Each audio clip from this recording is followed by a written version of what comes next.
Hey everybody, we're back for another edition of Adaptive Technology. This is part 2. Last Sunday we had an opportunity to share with you about the Xbox Adaptive Controller from the Lockwood House. And once again we have Nick who's going to be demonstrating some technology here with the Xbox Adaptive Controller. But specifically this week we're looking at the Nintendo Switch and how to take the Xbox Adaptive Controller and make that applicable on the Nintendo Switch. So we had some viewers last week that asked about that, and so we thought we'd do another episode this week. Technology is basically the same with the exception of one thing, and I'll show you that adapter right now, and that is this piece right here. And if my eyes can see, it's called the Magic NS, and basically it's an adapter that you can purchase, and we'll link it in somewhere in the comments, or Nick will put it back in there later. But this is it right here, so it's got a little dongle that kind of fits in there. And then we've got over on this side a USB, and on the other side of this fits right into the Xbox Adaptive Controller. So this is going to convert it basically so it'll allow you to use the Xbox Adaptive Controller now for the Nintendo Switch. So similar to last week, we're going to kind of set it up from scratch, show you how it's done from the beginning. And what's the game you're going to be playing this week, Nick? Mario Kart is the game of choice for this week. I want to show you something else really cool. You probably have no idea what this is, but this is actually a holder that Nick has been able to create on a 3D printer. He had a program. What's the name of the program again? Tinkercad? Tinkercad. Tinkercad, which is basically a program that allows him to get on and design whatever he wants. But we have a 3D printer that this took 17 hours, believe it or not, to print. And we had it going yesterday and today. We've had a couple of them, and we've dropped it or whatnot and ended up breaking apart, so we had to redo it. But he was able to 3D print this yesterday, and if you look right here, there's just a little slot for this part of the adapter to go in, and you'll see it here in a minute, but basically for that to kind of fit in there. And so we placed the Nintendo Switch into this holder. And as I'm setting this up, one of the cool things I did not mention last week, and we're doing the Xbox Adaptive Controller, is that Nick, several years ago, when looking at what he wanted to do for a Make-A-Wish Foundation, we were able to grant a wish, and the thing that Nick wanted to be able to do was to be able to play video games by himself. And so that was his wish, was to be able to play video games. And there was a company out there at the time called Broaden Horizons that was, to our knowledge, the only company that existed at the time. I think it was up in Michigan. It was a gentleman that was paraplegic that basically developed all this adaptive technology. And so we were able to get that from Make-A-Wish Foundation. They came out to our house, brought him a big screen TV, all these switches and adaptations, and then basically it was, maybe 10 years ago, maybe even a little more, it was basically this right here, the Xbox Adaptive Controller, but a much bigger version. And that was really the first one that we had ever seen that was kind of like set up like an Xbox remote, and you plug little things in kind of like you do on this. And then of course the Xbox Adaptive Controller came out maybe 2 or 3 years ago with the kind of the same technology, but simplified it a little bit so that it's not quite as difficult to set up, and this version is a little bit more intuitive. So anyway, we've been able to play video games for a lot of years, but the Xbox Adaptive Controller has made things significantly easier. So the same switches and things that we used last week, and again, the only difference is this piece right here. So I'm going to go ahead and plug this in first and get this up and running. This will just plug in right to the bottom side of the Nintendo Switch. I'm going to go ahead and turn this on. And it has to blink purple. And that's something you have to do, I think, on the first time we set it up. Basically, there's a process that you have to go through. There's a couple instruction manuals tell you how to do it, but there's a button here, and you have to end up getting it so that it blinks purple.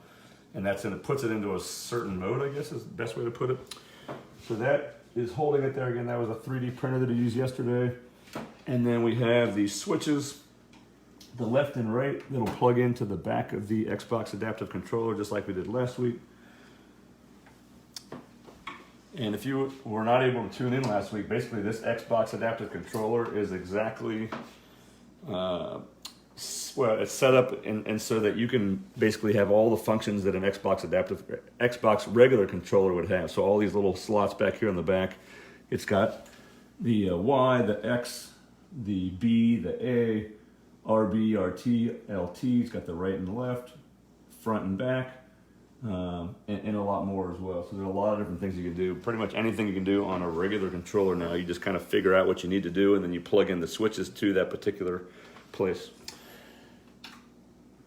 All right, I'm not very good at multitasking, so talking and trying to do this is a little bit of a challenge for me, but I'll get through this. So again, we have the Jelly Bean. This is what we showed you last week, and that needs to be, is that going to be the gas neck? So that's another difference that I did not mention is that the B, the A becomes the B, is that correct? So it's a little bit backwards as far as the way that it's set up is. I'm going to set you up on the Jelly Bean there. Try to get his leg just right there. Scoot you back just a little bit. And then we've got the candy corn switch. And you want that to be which one?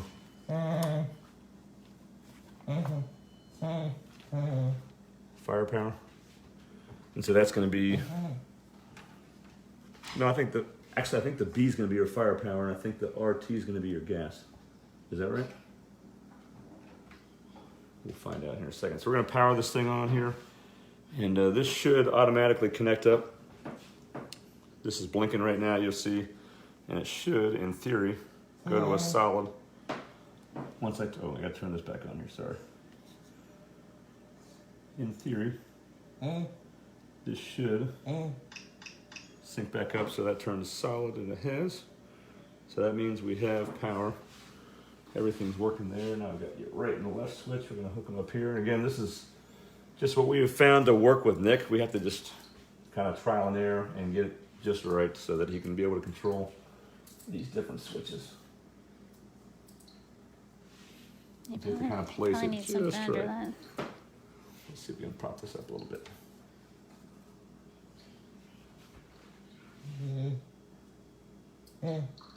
Do we get it?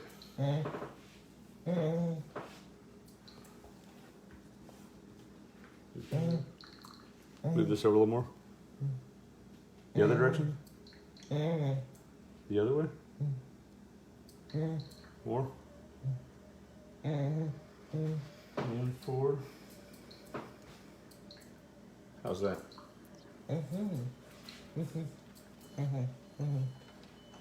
Got the candy corn working. And now the Jelly Bean. Let's make sure we get this working. Try your leg. Try again. Hold on 1 second.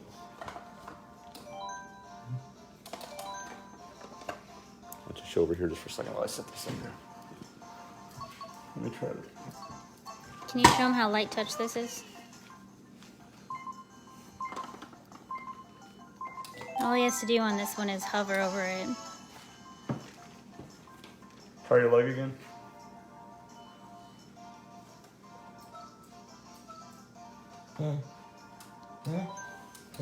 There we go. Can you click it? Okay. Let me go around to the other side and show.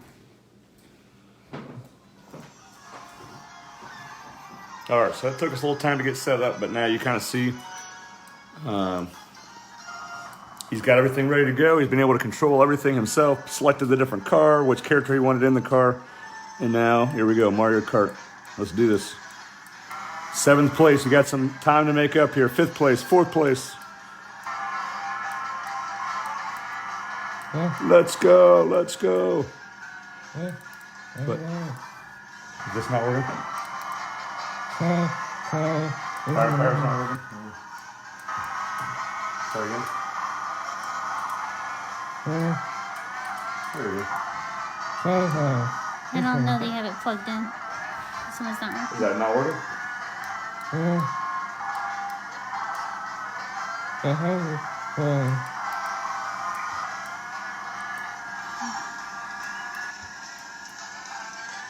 should be working. Isn't that the guess? It needs to be the firepower, so I need to switch it? Do I need to switch it then? Try that.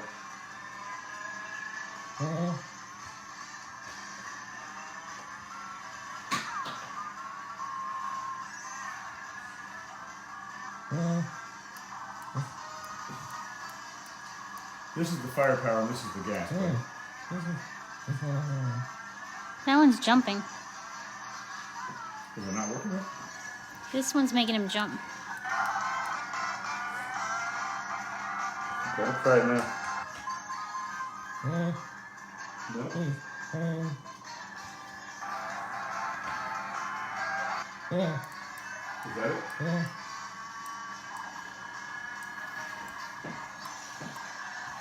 So, yeah, sometimes it's trial and error. Every game's got different controllers, so you just got to make sure you. Probably should have figured out before we went live here, but that was my fault. I should have figured out which ones controlled which, but every game's a little bit different, so sometimes you just got to keep unplugging it until it gets to the right one. Is it left and right not working now? Hold on, you got to try that, try now. I don't think you're able to touch to the right and left all the way. Try it now, see if that's any better.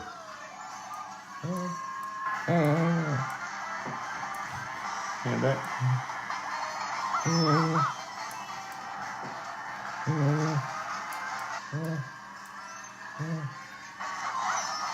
Move it which way? Right there.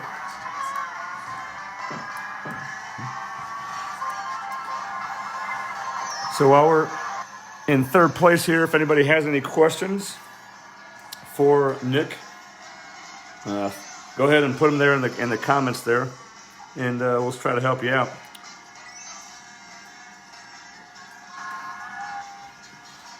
What's that?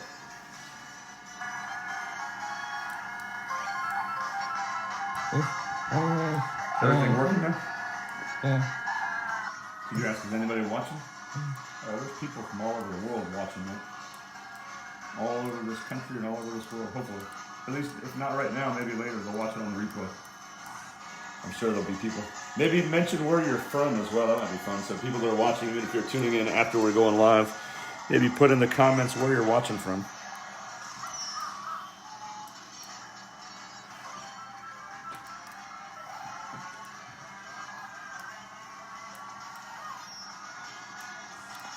So he's on the third and final lap. He's now in first place. He's neck and neck with another racer there. Come on, let's see if we can take him here. Let's go, let's go. Come on, first place. Let's do this, Nick.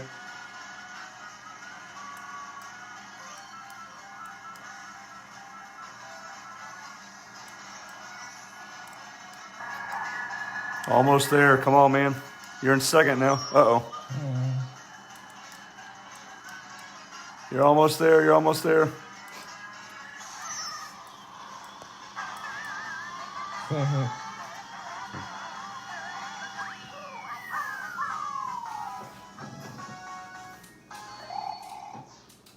We got Granddad's watching from the living room on Foxglove. This is all over the world. This is like a mile from our house, Nick. This is big time. And we got Chase Langland is tuned in. Thinks this is pretty cool. Anyway, we hope you've enjoyed seeing this setup. If you have any questions, feel free to reach out and ask. Again, just to kind of go over one more time, tonight's edition was going over the Xbox Adaptive Controller. This, again, is the main difference right here, and we'll post that in the comments section, or Nick can go back and post it later on what that is and how to purchase that little piece there. That's going to allow you basically to take the Xbox Adaptive Controller and make it work with the Nintendo Switch. We've got several different switches. These were from the original Broaden Horizons that I mentioned from his Make-A-Wish many, many years ago. These little micro switches or light touch switches that he has there. We have what's called the Jelly Bean switch down here. Show the leg movement one more time. That's going to push that. And then we've got the Candy Corn, which is the really, really easy touch as well. And all that is plugged into the back of the Xbox Adaptive Controller. So hopefully that all makes sense. We hope to be able to do more technology, adaptive technology and so forth from time to time. So if you have any wishes of things you'd like to see, certainly reach out to us and we'll try to continue to this technology on Sunday nights at 7:30 here at the Lockwood household. Nick, has this been fun? Yeah. You've done a good job, buddy. He's rocking and rolling. He's first place now. Uh-oh. keep getting knocked out here. But this has been fun. I hope you've enjoyed this as well. And yeah, hopefully it's been useful. And we'll hopefully talk to you guys sometime soon. Have a great Sunday night and a great week. Bye, everybody.